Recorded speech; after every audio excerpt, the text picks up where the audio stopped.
Après, pour rester sur l'actualité du MMA français, une petite mise à jour sur l'UFC Paris. On a l'absence confirmée de Cédric Doumbé, Mia, donc tes infos s'avèrent. Ouais, ça, on le savait, ça. Ce que je veux dire, même eux le savaient, je pense, Ouais. qu'ils voulaient faire semblant, mais ils le savaient. Ou alors, c'est que, franchement, Non, l'équipe est nulle, enfin. Mais, en mais fait, ce que je veux dire, ouais. j'ai rien inventé, hein. C'est les Non, règles. bien sûr. Ce que je veux dire, il y a rien d'inventé. C'est les règles, c'est comme ça.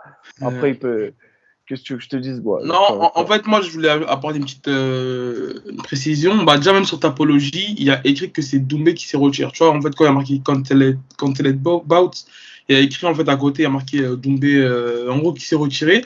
Et moi, de sources sûres, parce que Mika, moi aussi, j'ai mes talks. En fait, on m'a dit que l'UFC a proposé trois combats, trois combattants.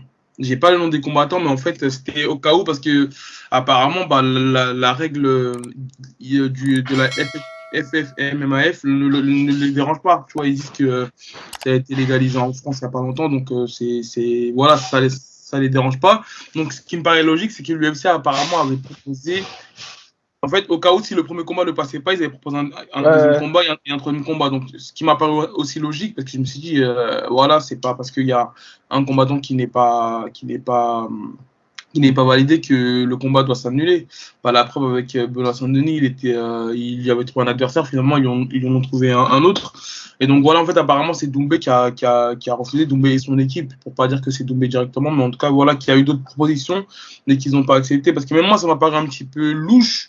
Je me suis dit, bah, même pour l'occasion, je pense que l'UFC aurait été prêt à signer un Français, tu sais. Donc voilà, apparemment ils ont préféré refuser les autres propositions qui leur ont été en tout cas proposées. Donc voilà, et c'était pour revenir là-dessus, et c'est tout. ouais, et puis après, dans la vidéo, il laisse présager que la Fédé a été fébrile sur certains documents médicaux ou pas. Tu vois, c'est pas clair la vidéo. Donc, je peux pas te dire. En tout cas, ce que je savais, c'était que le combat allait être retoqué. Et voilà, après le reste, je m'en bats les couilles en vrai. Ouais, bien Tu sûr. vois, ce que je veux dire, c'est. Après, c'est bien de préciser que des propositions ont été faites si tu en es sûr. C'est vrai que du coup, ça questionne sur les motivations réelles de faire le combat ou pas.